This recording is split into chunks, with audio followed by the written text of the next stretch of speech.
Good morning, Property Sourcing Hub. How are we? I am live from my car this morning. I have coffee though. I am on my mastermind day today, so I'm actually over in Northampton with my mentors Lloyd and Andy, doing all things fund development, which is great news. I'm quite excited this morning. Two great things have happened. One, I have coffee, amazing. Two, I have fitted into a hoodie that has not fitted me for about 3 years now.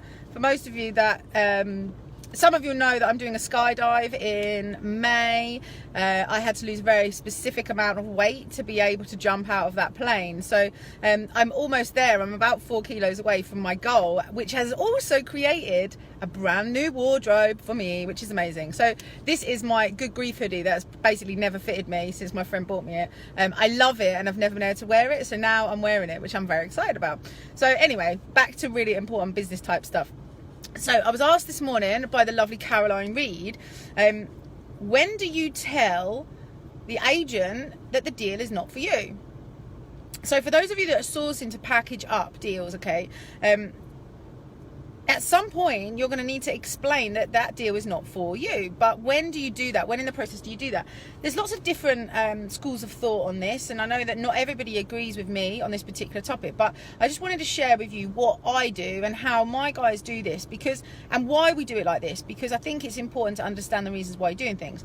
So what we do is we introduce the third party, so the buyer, the client, or whatever you want to call them, literally in the first conversation, the first interaction we have with that agent. We will say that we are sourcing on behalf of a client.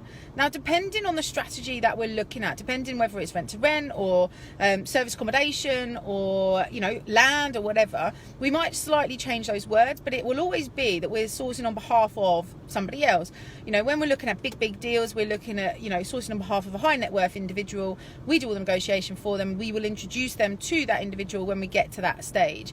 If it's rent to rent, you know, we run mainly contractors in Milton Keynes, so we're usually working on behalf of a corporate client of some description or the employees of a particular company. So we are sourcing on behalf of that client, behalf of that company. So the really important part of this, I believe, is all about transparency. Okay, now I know there are some people who will source and build a relationship and then basically slip an investor in right at the end, say that they can't do it but they found someone that can. Now I think it's a little bit misleading. It sits a bit uncomfortable with me.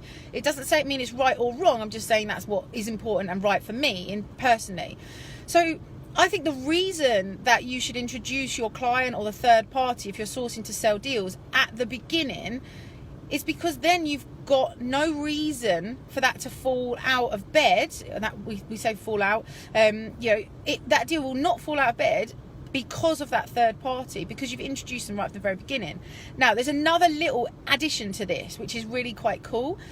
When you're in negotiations, if you're not a hard negotiator, if you're not a really experienced negotiator, sometimes when you get to a point where the agent says no to your offer but expects you to come back with some other answer, if you're not a seasoned negotiator, actually you can feel quite under pressure, and all of a sudden you just drop another offer in, and you've not put any thought behind it whatsoever.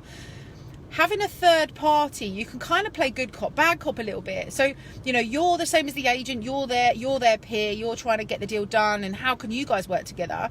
But when you've got a client that you're working on behalf of, what you can say is, do you know what, I'm going to need to go away and just check with my client whether they're happy with this.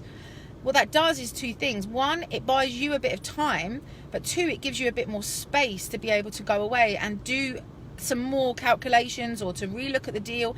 Is there another way that you can offer to get this deal over the line? When you've got a client that you are sourcing on behalf of, ultimately you're good cop, they're bad cop. It's them that is the person that's saying no to the increase in the offer, or it's them that's the issue. So it allows you to retain your solid relationship and your peer-based relationship with that agent. And ultimately, if you're going to be selling it anyway, then you need to introduce a third party at some point. So you might as well do it at the beginning and take advantage of the fact that you can play good cop, bad cop when it comes to that solid negotiation point. It makes life a little bit easier. So I thought I would just share that with you guys because I was asked it this morning by Caroline. I hope that's helpful. cool. I'm going to head into my mastermind now. My mentor's just turned up in his flash car.